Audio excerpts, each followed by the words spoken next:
everyone, this is Megan from the Aurora Public Library District.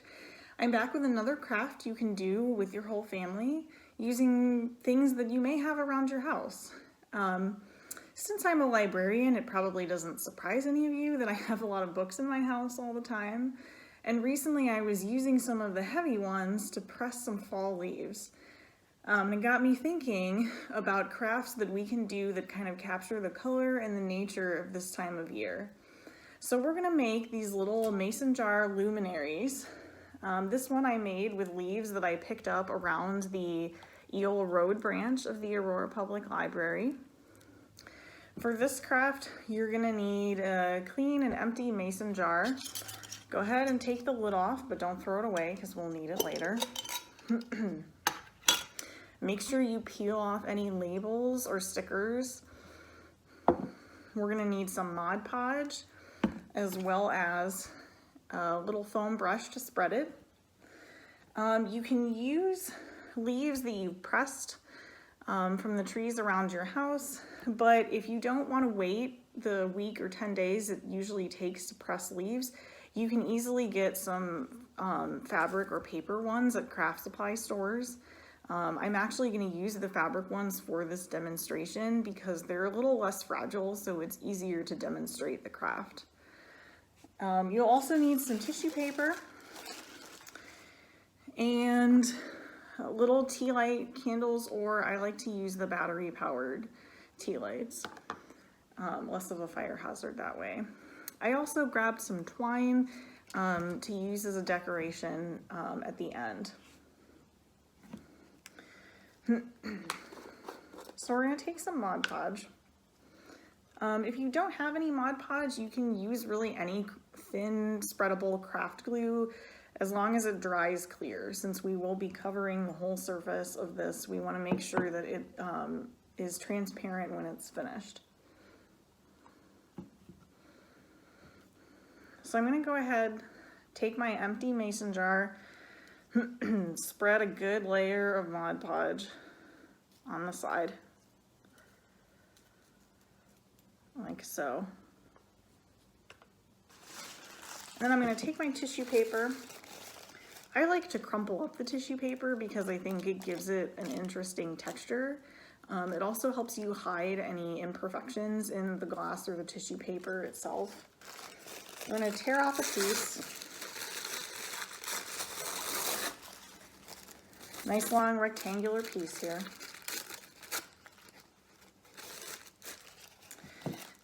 And then I'm going to press it to my jar right below the crease underneath the lid. Stick it down on this Mod Podge. Fold it over underneath. I'm going to tear off the extra.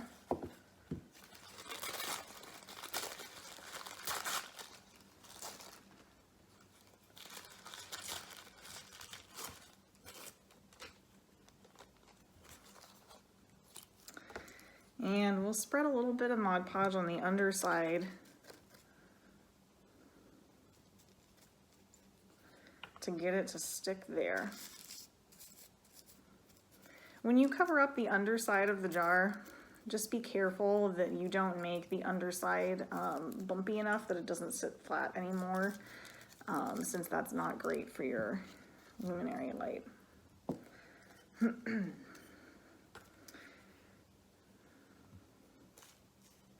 If it's not sticking properly, you can always add more Mod Podge.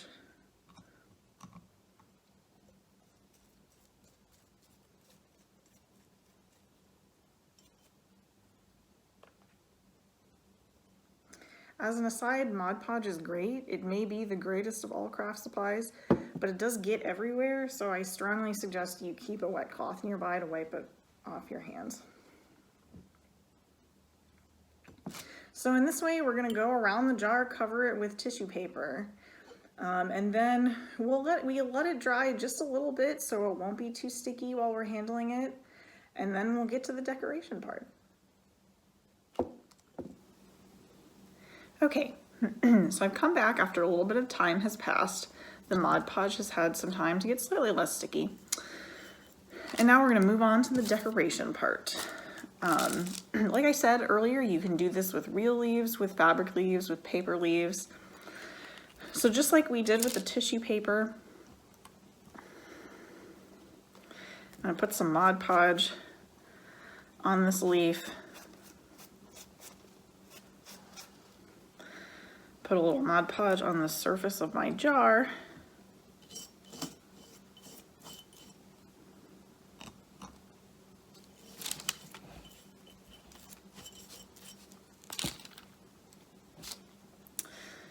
And then we're going to put the Mod Podge sides together.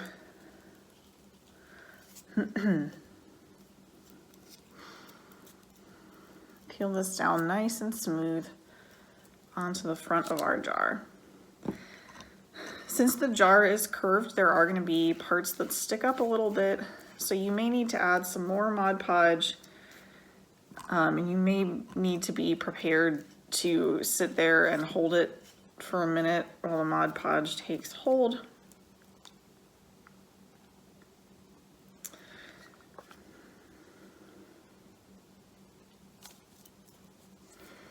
And we'll take some additional leaves. It's okay to overlap the leaves a little bit if that's the kind of design you're going for, but I wouldn't overlap them a huge amount, because the more layers you have on top of the glass, the less light you'll get through it when you actually put the luminary inside.